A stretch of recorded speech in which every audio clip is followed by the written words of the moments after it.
Justo cuando todo gira en torno a su agenda, el ministro de Hacienda Ricardo Bonilla tiene que renunciar ante la petición del presidente Gustavo Petro y de que su continuidad en el cargo se hacía insostenible ante su participación en el escándalo de la Unidad Nacional de Gestión de Riesgo de Desastres. Deja al país en el momento en el que ese ministerio empieza a hacer las cuentas para suplir el Sistema General de Participaciones, lo que, según expertos, generará el gran boquete fiscal del 2025. Justo cuando se requería que fuera lo suficientemente ágil para administrar lo que no se ha ejecutado en el presupuesto 2024 para intentar subsanar la crisis fiscal, pero al mismo tiempo diciéndoles a las carteras y entidades que no gasten tanto. Con apenas días por delante para lograr una ley estatutaria que conduzca a una reforma tributaria para tener con qué pagar el excedente del presupuesto 2025, que sí o sí tendrá que presentar por decreto antes de fin de año. ¿Cuánto estrés está listo a aguantar el sistema para llegar a fin de mes? Hoy es jueves 5 de diciembre. Mi nombre es Carlos Solano y este es el Café de hoy del Tiempo. El Tiempo es un medio aliado de The Trust Project. ¿Cómo entender este anuncio y cómo lo debe tomar el país? ¿Cómo se queda el presidente Gustavo Petro en uno de sus principales alfiles y ahora lo asume la cartera Diego Guevara? ¿Qué significa todo esto? Estamos con Mateo García, su editor de Política del Tiempo. Mateo, bienvenido. Carlos, un saludo para usted y para todos los que nos escuchan en este nuevo episodio del Café de hoy. Bueno, realmente era voy a usar un término bastante cliché, pero era crónica de una muerte anunciada. Bonilla era insostenible, el presidente Gustavo Petro había comenzado a tener cierta narrativa en las supuestas defensas para el ministro que daban a entender que como que no podía estar. Más o menos el ministro decir el presidente Gustavo Petro el domingo que fue víctima de una trampa, pues claro, lo deja ahí un poco como que cayó. Si el presidente dice que fue víctima de una trampa, sea trampa o no, se habría cometido esa irregularidad de la que se comete en el escándalo de gestión del riesgo. Y bueno, el presidente lo había sostenido durante los últimos meses, no es nueva, la mención a Bonilla no es nueva, pero tras la filtración de los últimos audios de las declaraciones de María Alejandra Benavides, la ex asesora del ministro de Hacienda, a la fiscalía, la cual insiste en que básicamente Bonilla la mandó a comprar congresistas, versión que coincide con la de Olmedo López y Snyder Pinilla en la Corte Suprema de Justicia. Son declaraciones muy que coinciden, las fechas, los tiempos, los mensajes, los comentarios. Se termina conociendo este miércoles la salida de Bonilla.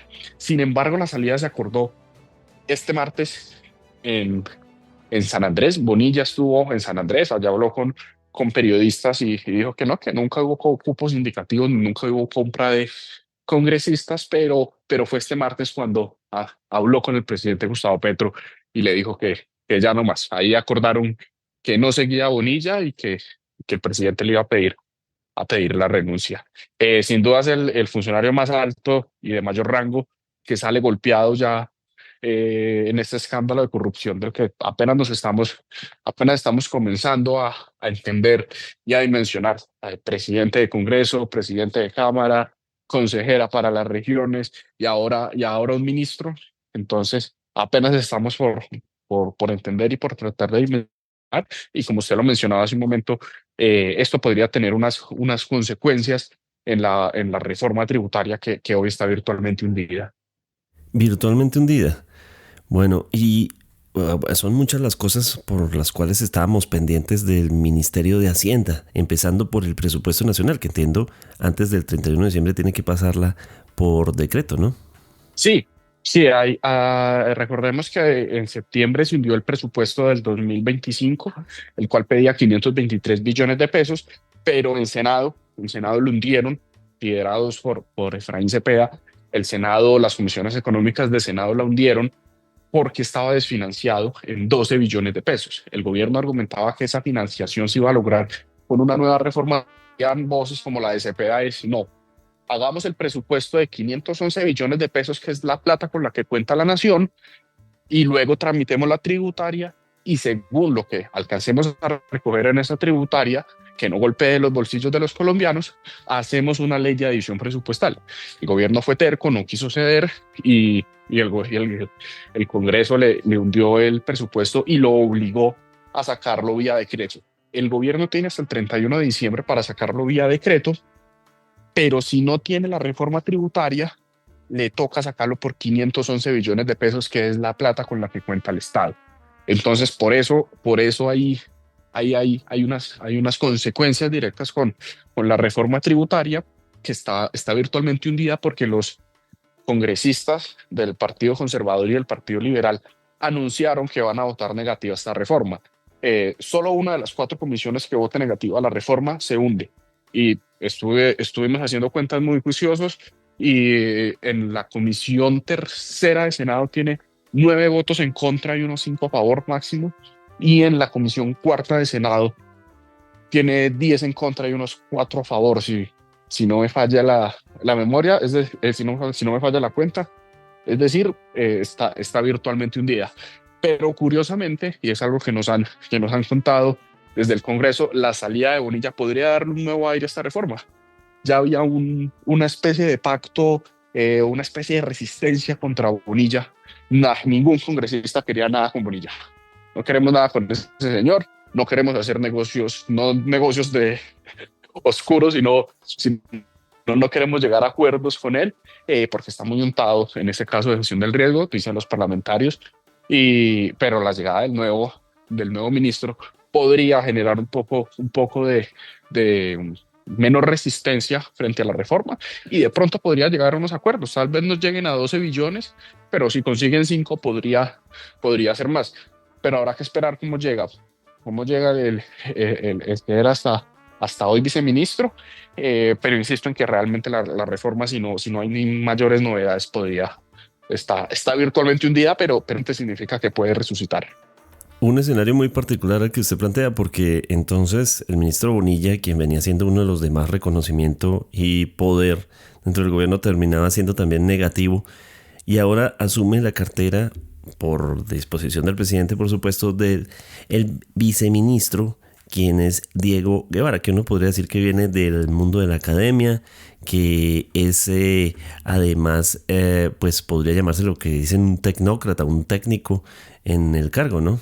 ¿Cómo va a hacer para asumir semejante cartera en este momento? Eso se ha comentado. Habrá que esperar si cuando se radique la ponencia positiva, porque no se ha radicado, solamente hay una ponencia negativa de la oposición, la que pide el archivo del proyecto, se puede llegar a algún consenso. Es difícil, pues realmente es muy difícil, pero lo que sí es una realidad es que hoy, si bien la reforma tributaria sigue teniendo muy mal ambiente, sigue teniendo muy poco ambiente, eh, podría tener alguna esperanza ahora con la salida de Bonilla. O sea, sigue siendo una realidad que no tiene los votos, pero de pronto con la salida de Bonilla podría cambiar algo. Podría cambiar algo, es una posibilidad que nos han planteado, pero habrá que esperar, porque también el tiempo está en contra. ¿Cómo queda el presidente? Es decir, el ministro Bonilla era uno de sus principales alfiles, una de las piezas más importantes, uno de los principales progresistas y petristas, hay que decirlo, dentro de su equipo. ¿Cómo queda el presidente y el gobierno Petro ante pues este anuncio tan complejo? Carlos, no es un hecho menor que el presidente haya tenido que entregar y sacrificar a uno de los petristas pura sangre del gabinete. Es un golpe duro, realmente, que Bonilla ya haya salido, pero también no podemos decir mentiras. El manejo fiscal del país está muy mal. Contrario a lo que dice el presidente Gustavo Petro, el trabajo de Bonilla no fue el mejor que digamos, y parte del hundimiento del presupuesto del 2025 es gracias a Bonilla. Entonces, si bien el presidente Gustavo Petro, entre comillas, lo quería mucho, Bonilla le causaba mucho ruido. Su radicalismo, por así decirlo, y su petrismo pura sangre, como se suele decir ahora, lo afectaba y terminaba generando resistencia en el Congreso. De otro lado, el presidente Gustavo Petro insiste en la narrativa del golpe, del supuesto golpe de Estado o golpe blando por la investigación del Consejo Nacional Electoral, que precisamente este miércoles eligió a Álvaro Hernán Prada como nuevo presidente en reemplazo de César Lorduy. Y él insiste en esa narrativa. Para el presidente Gustavo Petro, todo está relacionado, todo está relacionado. Pero hay que tener en cuenta algo, y es que antes de que conociéramos estos alcances que tenemos ahora del escándalo de gestión del riesgo, él salió a defender a Olmedo López y dijo que era pues que no querían dejar gobernar a Petro, y le sancionaron a su director de la Unidad Nacional para la Gestión del Riesgo de Desastres por allá a comienzos de año, cuando estábamos viviendo esa crisis de los incendios. Y ya vemos cómo terminó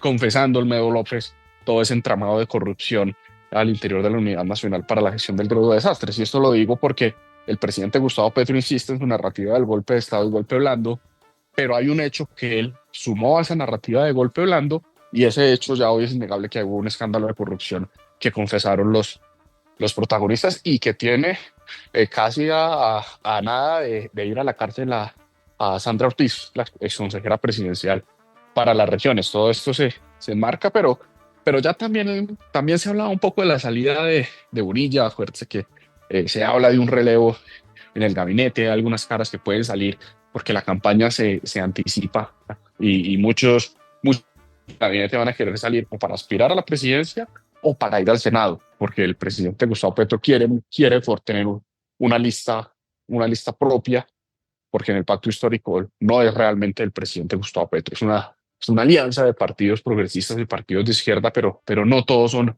son militantes del petrismo. Entonces, él se está moviendo en ese sentido, y la salida de Bonilla puede ser la antesala a un nuevo remesón ministerial y a unos nuevos cambios en el gabinete. Y finalmente, Mateo, bueno, no era solo el presupuesto, no es solo la reforma tributaria o ley de financiamiento, es un montón de cosas, incluyendo ese recorte que el ministro Bonilla le había pedido, ha hecho expreso a todas las carteras, a todas las entidades, recorte que incluso plantea que lo que no se ha gastado, pues que no se gaste, y que se vea cómo con alguna figura volverlo a poner a circular para subsanar el problema. Mensajes casi como de: si no necesita imprimir ese papel, no lo imprima, para ahorrarse peso a peso lo que se pueda. ¿Tiene el ministro Guevara ahora la posibilidad de llevar adelante semejante misión tan compleja de recorte? Carlos, pues curiosamente, este miércoles sacamos en el diario un informe que es muy curioso. Hay que reducir el presupuesto, hay que hacer un gasto ministerial, pero en las carteras hay 150 billones de pesos sin ejecutar.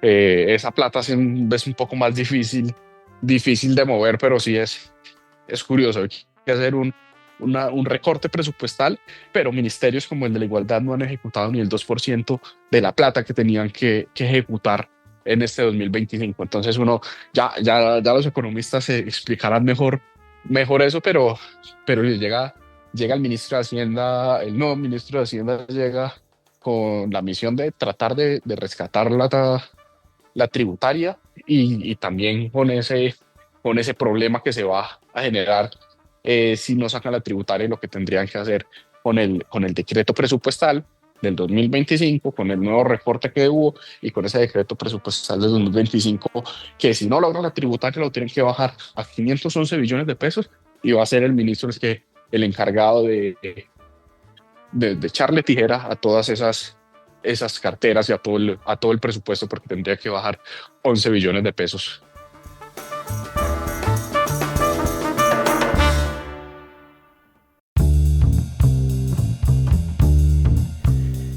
Gracias por acompañarnos en el café de hoy. Suscríbase en todas las plataformas de podcast y en el canal de YouTube de El Tiempo. Nos encuentran también en Instagram y en X como @podcasteltiempo.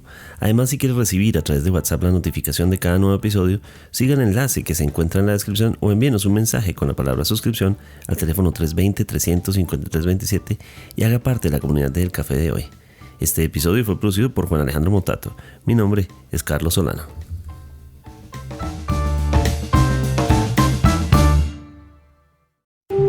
Podcast El Tiempo.